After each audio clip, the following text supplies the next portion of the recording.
મહાપ્રભુજી આશ્રયના 6 લક્ષણ બતાવે છે. ષડવિધા શરણાગતિ, આનુકૂલસ્ય સંકલ્પ, પ્રાતિકૂલ્ય વિસર્જનમ, રક્ષસ્યતિ વિશ્વાસ, ભર્તૃત્વે વર્ણમ તથા આત્મ નૈવેદ્ય કાર્પણ્ય ષડવિધા શરણાગતિ. અનુકૂલસ્ય સંકલ્પ, આપણે પ્રભુને અનુકૂળ થઈને રહેવું. મારા પ્રભુ કઈ રીતે પ્રસન્ન થશે, કઈ વસ્તુમાં ઠાકોરજીને સુખ મળશે, આપણને ગમે એમ નહીં. સામ્ય ધીનત, પ્રભુને આધીન છું, પ્રભુનું સુખ છે મારે. પ્રાતિકૂલ્ય વિસર્જનમ, મારા પ્રભુને શું નહીં ગમે. ઠાકોરજીને ક્રોધ નથી ગમતો, ઠાકોરજીને રાગ દ્વેષ ઈર્ષા અહંકાર નથી ગમતા. ભક્તનો દ્વેષ કરે પ્રભુને ક્યારે ન ગમે. આ બધાથી સાવધાન રહેવું. રક્ષસ્યતિ વિશ્વાસ, મારા ઠાકોરજી જે કરશે એ મારું હિત જ હશે, પ્રભુ ક્યારેય જીવનો હિત ન કરે, દ્રઢ વિશ્વાસ રાખો. કે છે રાજાના દરબારમાં એમના પ્રધાનજી પરમ વૈષ્ણવ ભક્ત હતા. દ્રઢ આશ્રય જીવ, કઈ પણ થાય મુખમાંથી ઠાકોરજી કરે સારા માટે, હરી કરે સો ખરી. એકવાર રાજા શિકાર કરવા માટે ઉપડ્યો, પ્રધાનજીને સાથે રાખ્યા, 5-10 સૈનિકો સાથે હતા. ઘનઘોર જંગલ હતું, પાણી ખલાસ થઈ ગયું. રાજાને તરસ લાગી કે ક્યાંક લીલાછમ શેરડીના ખેતર આવ્યા. તરસ લાગી, રાજા ઉતરીને પોતે શેરડી કાપવા ગયો તો આંગળી કપાઈ ગઈ. પ્રધાનજીના મુખથી નીકળ્યું, હરી કરે ખરી, ઠાકોરી સારા માટે કરે. કે છે ને રાજા વાજાને સરખા કહેવાય, સત્તા પાસે સાંજ પણ ના ચાલે ક્યારે. તો આંગળી કપાઈ, પ્રધાનજી કે ઠાકોરજી કરે સારા માટે. છટક્યું કે આનું ખસી ગયું છે, હમણાં દોરીથી બાંધો, પકડો, જાઓ જેલમાં પૂરો. સૈનિકોને કહ્યું, સૈનિકોએ બાંધ્યા. પ્રધાનજી કહે ઠાકોરજી કરે સારા માટે, લઈ ગયા. હવે સૈનિકોથી રાજા જુદો પડી ગયો. જંગલ હતું, રસ્તો ભટકી ગયો. એક ઝાડ નીચે વિસામો કર્યો. એકદમ રાત પડી ગઈ. માનવ ભક્તિ આદિવાસીઓ નજીકમાં કઈ રહેતા હશે. દેવીને બલિ આપવા માટે 32 લક્ષણો આખો અખંડ પુરુષ જોઈતો હતો. આ રાજા હાથમાં આવી ગયો. બલિની વેદી પર ચડાવ્યો ત્યારે પેલા પૂજારીની નજર ગઈ કે આની તો એક આંગળી ખંડિત છે, અંગ ખંડિત છે, અને ખંડિત વ્યક્તિ ના ચાલે, આ બલિને યોગ્ય નથી, આને છોડી મૂકો. છોડી મૂક્યો. પ્રધાનજીની વાત યાદ આવી કે ઠાકોરજી કર્યું સારા માટે. સવારે ભટકતો ભટકતો રાજ્યમાં આવ્યો. જેલમાં પેલા પ્રધાનને મળવા ગયો કે ભાઈ મારી આંગળી કપાઈ ત્યારે તે કહ્યું હતું કે ઠાકોરજી કરે સારા માટે. મારી સમજમાં આવી ગયું.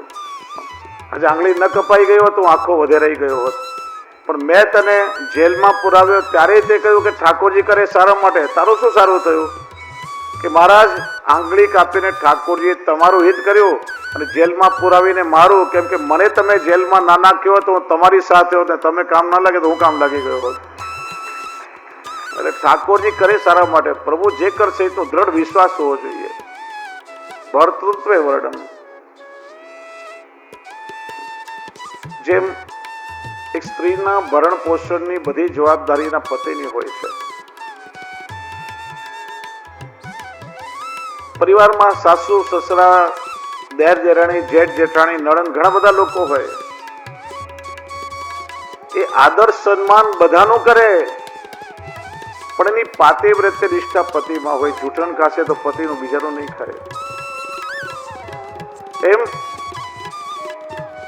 જેટલા પણ દેવ દેવીઓ છે ભગવદ અંશરૂપ છે. આ પ્રભુનો પરિકર છે. યથા યોગ્ય સમય સમય પર આપણે એમનું માન સન્માન કરીએ છીએ, પણ આશ્રય દ્રઢ તો કેવલ પોતાના પ્રભુનો જ હોવો જોઈએ. જે મળશે મારા પ્રભુની કૃપાથી, જે થશે એમની ઈચ્છાથી, બીજા કોઈના દ્વારા નહીં. એનું જ નામ અન્યાશ્રય ને આશ્રયનો ભેદ છે. મહાપ્રભુજી કોઈનો અપમાન કે અનાદર કરવાની છૂટ નથી આપતા. સમય સમયે મહેમાનની જેમ આપણે બધાનું સન્માન કરીએ છીએ. આપણે ત્યાં જો કોઈ પણ પ્રસંગ હોય, શાસ્ત્રનું વિધાન છે કે કોઈ પણ મંગલ કાર્ય ગણેશ પૂજન વગર ન થાય. તો વેદ પણ ભગવદ વાણી છે, તમે એનું ઉલ્લંઘન કરો તો ભગવદ વાણીનું ઉલ્લંઘન થયું. આપણે ત્યાં બધો ક્રમ છે, પણ પુષ્ટિ માર્ગમાં જુઓ તમે કેટલો સુંદર પ્રકાર બતાવ્યો સંકલ્પ શું કરીએ? ભગવાન શ્રી ગોપીજન વલ્લભા પ્રીત્યર્થ અમુક કર્મ અહમ કરી છે.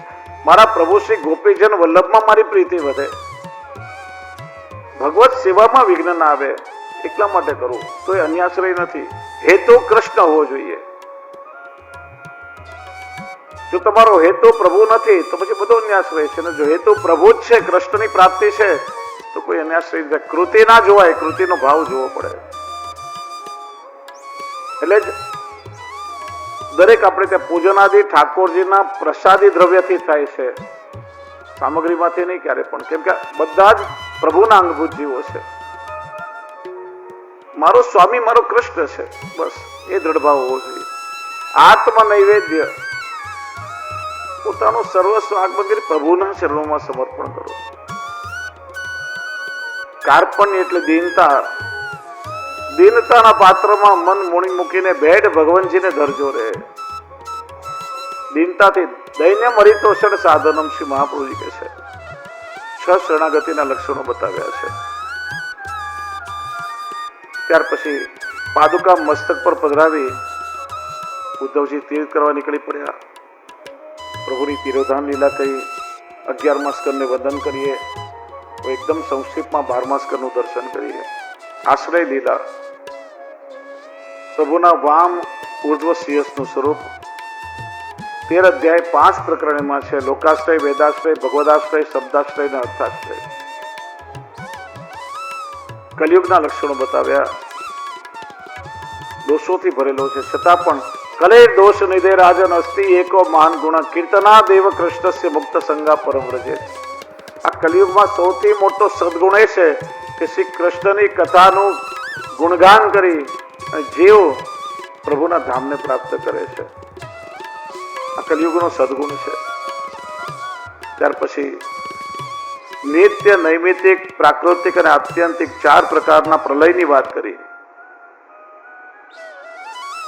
સુખદેવજી પરીક્ષિતને કહે છે, રાજા તારો સમય નજીક આવી રહ્યો છે, તારા કલ્યાણ માટે, તારા ઉદ્ધાર માટે જેટલું મને સંભળાવવું યોગ્ય લાગ્યું મેં પ્રભુની લીલા તને સંભળાવી. હજી કઈ સાંભળવાની ઈચ્છા હોય તો મને કે. પરીક્ષિત કહે છે, સિદ્ધોસ્મી અનુગ્રહિતોસ્મી ભવતા કરુણાત્મના શ્રાવિતો યચ્ચ મે સાક્ષાત અનાદિ નિધનો હરિ. આપ દયાળુએ કૃપા કરીને મને અનંત પરમાત્માની લીલાઓનું શ્રવણ કરાવ્યું. હવે હું કૃતાર્થ થયો છું. હવે મને જીવનમાં કોઈનો ભય નથી, મારા મનમાં કોઈ શંકા નથી રહી. હવે તો લાગી રહ્યું છે કે સ્વયં ઠાકોરજી મારા હૃદયમાં પધાર્યા છે. હવે તો મને પ્રભુમાં પ્રેમ થવા લાગ્યો છે. સર્વત્ર મને તો કેવલ પ્રભુની લીલાના દર્શન થઈ રહ્યા છે. બસ હું પ્રતીક્ષા કરું છું કે ક્યારે મારા પ્રભુ મને લેવા માટે આવે. કથા શ્રવણના 5 ફળ અહીંયા બતાવ્યા છે.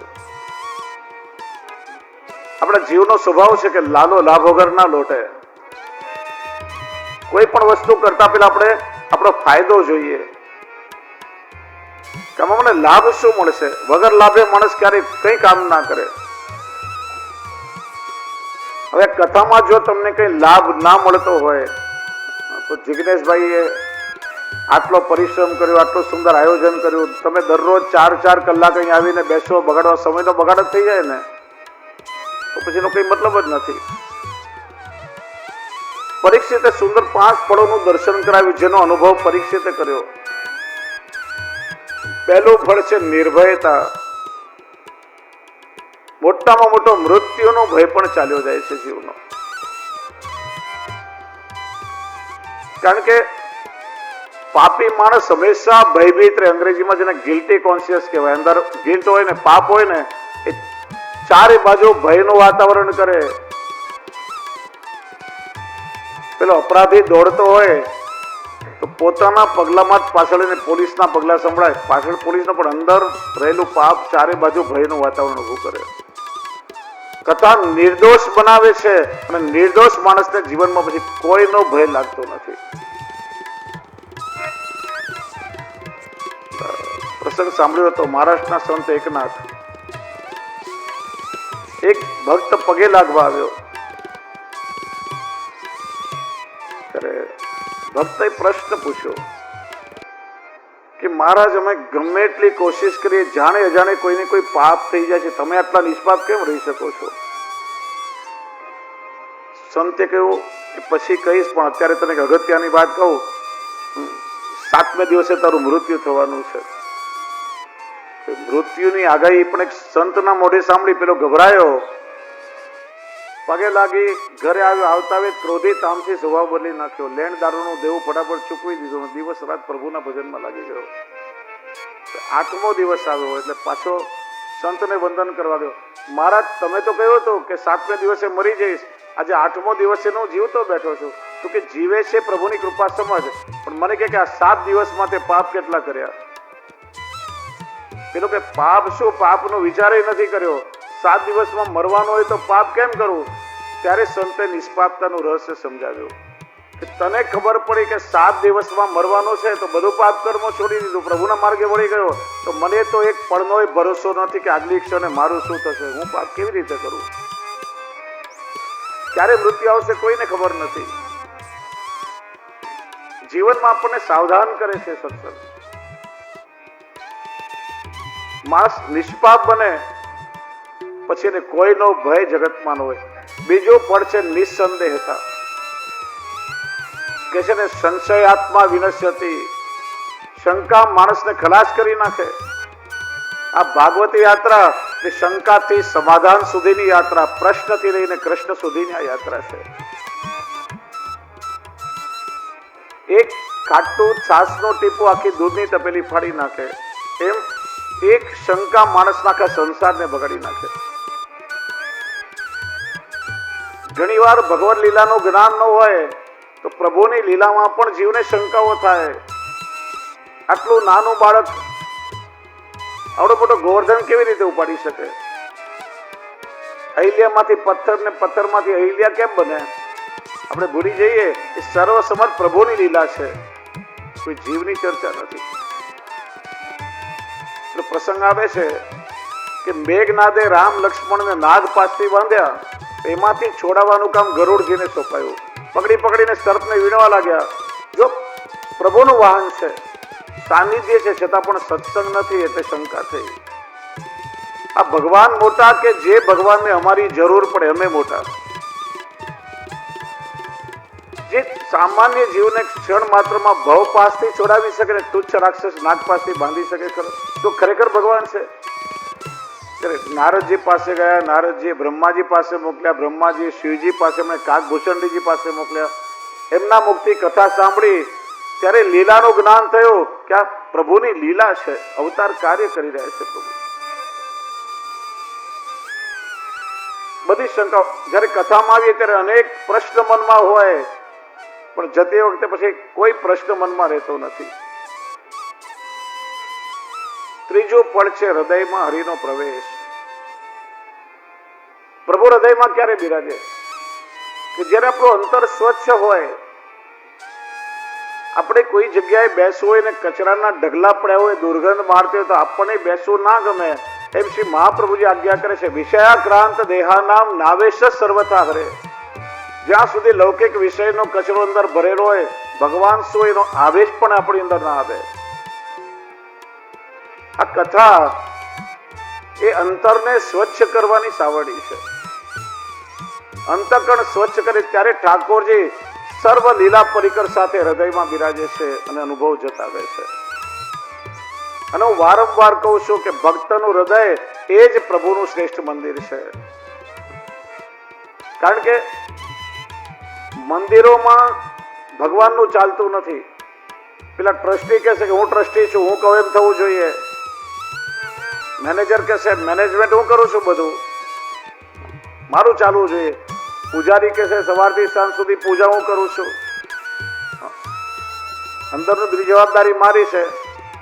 પેલા ભક્તો હોય મેં ડોનેશન આપ્યું છે, ઘણી વાર પેલા કે દર્શન ખુલ્લા રાખજો, ઘરેથી નીકળ્યો છું 15 મિનિટ લાગશે, ટ્રાફિક છે, રાખવા પડે. મેં ડોનેશન આપ્યું છે. બધા મંદિરમાં પોતપોતાનું ચલાવે છે, ભગવાનનું નથી ચાલતું. પણ આપણા અંતરમાં કેવલ ભગવાનનું જ ચાલે છે, ત્યાં બીજા કોઈનું નથી ચાલતું. એટલા માટે ભક્તના હૃદયમાં પ્રભુ પ્રસન્નતાથી બિરાજે છે. સર્વત્ર ભગવત દર્શન. આ કથા આપણી દ્રષ્ટિ બદલી નાખે છે. જીવ અને જગત તરફ જોવાની આખી દ્રષ્ટિ અલૌકિક બની જાય છે. સર્વત્ર પછી પ્રભુની લીલાની અનુભૂતિ થાય, ભગવત દર્શન થાય અને પરમ પ્રેમની પ્રાપ્તિ. પ્રભુમાં જીવનો અનુરાગ થાય. તમે પ્રભુને ક્યારે પ્રેમ કરી શકો? કે જ્યારે પ્રભુના બનાવેલા આ જીવો એકબીજાને પ્રેમ કરતા થાય, એકબીજામાં પેલા પ્રભુના દર્શન કરીએ. પ્રેમનું સંચાર જ નથી થયો તો પ્રભુમાં કેવી રીતે પ્રેમ થાય? જ્યારે એકબીજાને પ્રેમ કરતા થશો ને એ પ્રેમનું ઉર્ધ્વીકરણ થશે ત્યારે લૌકિક આસક્તિ છૂટે અને પ્રભુમાં તમારો અનુરાગ થશે. આ 5 ઉત્તમ ફલ આ કથા શ્રવણના મળે છે. અને યાદ રાખો, તમે ખાલી હાથે નહીં જાઓ. આમાંથી કઈ ને કઈ ચોક્કસ તમે સાથે લઈને જશો. ભગવત કૃપાથી કઈ ને કઈ મળશે તમને. એ રીતે અનુભવ કરાવ્યો. સુખદેવજીનું પૂજન કર્યું, દેવોને વંદન કર્યા અને પછી આજ્ઞા લઈ પ્રભુનું ધ્યાન ધરી અને આત્મા પ્રભુમાં વિલીન કરી દીધો છે.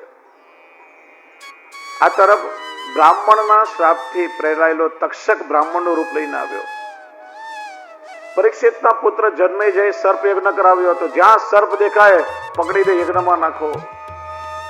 કશ્યપ નામના ધન્વંતરી, જે સર્પનું વિષ ઉતારવામાં નિપુણ હતા, એમને ત્યાં ઉભા રાખ્યા હતા. તક્ષક બ્રાહ્મણનું રૂપ લઈને આવ્યો. કશ્યપ ધન્વંતરીને ધન આપી ત્યાંથી મોકલાવ્યો અને પરીક્ષિતના શરીરને ડંખ માર્યો છે અને શરીર બળબડ અગ્નિમાં બળવા લાગ્યું. એનું કારણ શ્રી મહાપ્રભુજી બતાવે છે કે પરીક્ષિતનું શરીર સામાન્ય શરીર નથી. 10 વર્ષ પહેલા અધ્યાયમાં પરીક્ષિત કહે છે, દ્રૌણેસ્ત્ર વિપ્લુષ્ટમિદમ મદંગમ સંતાન બીજમ કુરુ પાંડવાનામ. અશ્વત્થામાએ છોડેલા બ્રહ્માસ્ત્રથી મારું શરીર બળી ચૂક્યું હતું, પણ ઈશેના જીવિતમ પુનઃ, પ્રભુએ મને પુનર્જીવિત કર્યો છે. એને તનુ નવત્વનું દાન થયું છે. પ્રભુએ આપેલું અલૌકિક શરીર છે અને એટલા માટે લૌકિક અગ્નિથી એનો અગ્નિ સંસ્કાર ન થઈ શકે.